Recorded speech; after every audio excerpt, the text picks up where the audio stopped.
Peligros en la inocuidad de los alimentos. Vamos a hablar de peligros biológicos, físicos o químicos. Vamos a hablar de cómo se contaminan los alimentos. Vamos a especificar la contaminación cruzada, la contaminación por vectores y algunos factores visibles que afectan la inocuidad de los alimentos.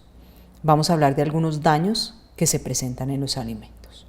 Bueno, los peligros biológicos son causados por bacterias, hongos, parásitos, virus. Se generan por contaminación biológica, afectan el alimento descomponiéndolo, cuya consecuencia es una intoxicación alimentaria.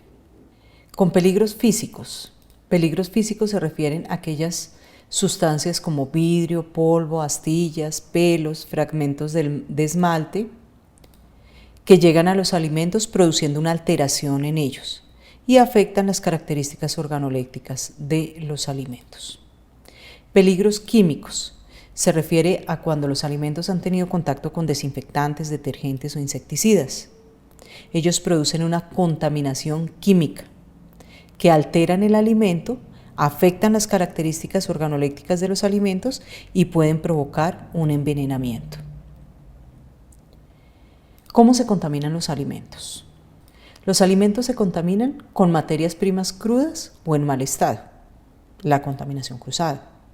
Equipos y utensilios mal lavados y desinfectados, con el uso de agua no potable en las actividades diarias de un área de proceso, con aire contaminado, cuando tenemos un control inadecuado de plagas, cuando tenemos presencia de insectos o de roedores, cuando tenemos contacto de alimentos o preparaciones con productos químicos, cuando no ponemos en práctica las buenas prácticas de manufactura. ¿Cuáles son los factores de transporte y multiplicación de los alimentos?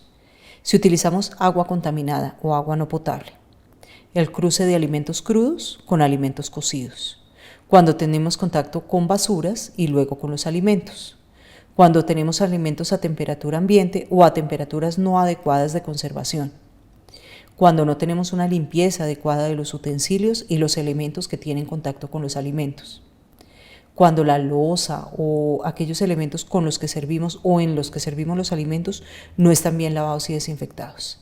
Y el principal transporte y multiplicación de los microorganismos somos nosotros, los manipuladores de alimentos. Recordemos que nosotros somos los máximos generadores de contaminación. Tenemos también una contaminación por vectores. Las ratas, ratones, moscas y cucarachas recogen en sus patas y en el cuerpo gran cantidad de microorganismos que vienen de los basureros o en los alrededores de los mismos. Al caminar ellos y dirigirse a los alimentos, van a dejar en los alimentos toda la carga bacteriana que traigan. Hablemos de contaminación cruzada. Contaminación cruzada se puede dar de manera directa o de manera indirecta. De manera directa, cuando los microorganismos de un alimento crudo pasan directamente a un alimento cocido o listo para el consumo. De manera indirecta es cuando utilizamos los mismos elementos con los que hemos procesado un alimento crudo y luego procesamos alimentos listos para el consumo, es decir, un tomate, una lechuga o algo que no va a tener ningún proceso de cocción.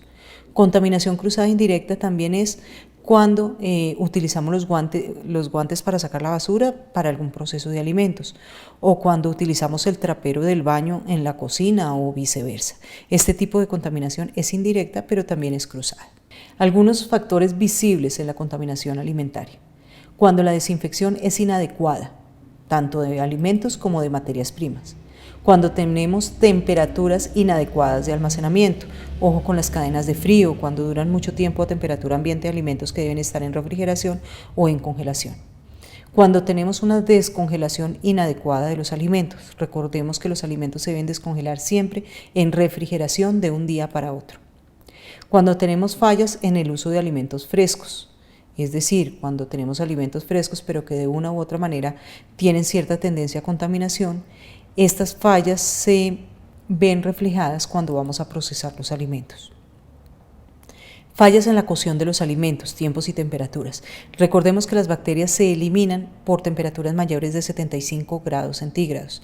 Entonces siempre debemos asegurar que en una cocción de un alimento debe alcanzar la temperatura por encima de los 75 grados centígrados. Un alimento puede eliminar la carga bacteriana que tiene cuando tenemos temperaturas superiores a 75 grados centígrados durante mínimo 10 minutos. Alimentos preparados con mucha anticipación. Recordemos que un alimento a temperatura ambiente está en peligro, en temperatura de peligro, y puede generar una proliferación bacteriana muy rápida. Cuando utilizamos ingredientes contaminados, cuando tenemos falta de control en el manejo de plagas, cuando tenemos fallas en los puntos críticos. Recordemos que los puntos críticos es cuando los alimentos eliminan la carga bacteriana que tengan. Bueno, hablemos de daños en los alimentos. Alteración ocurre cuando un alimento, por causas no provocadas deliberadamente, sufre variaciones en sus características organolépticas, en su composición química o en su valor nutricional. Es decir, cuando se nos sobremadura una fruta, cuando tenemos proliferación de hongo en un pan, eso es alteración en un alimento. Adulteración es cuando sufre cambios en las características organolépticas de un alimento, pero esto se hace por la mano intencional del hombre, normalmente por fines dolosos. Por ejemplo, agregarle agua a la leche. Por ejemplo, en el caso de la miel, agregarle azúcar y no tener las condiciones originales del producto. En este tema, en cuanto a los peligros en la inocuidad de los alimentos, en la parte de abajo va a estar referenciado el video Peligros en los alimentos. En él vamos a reforzar un poco más los temas de los riesgos que corremos para la inocuidad de los alimentos.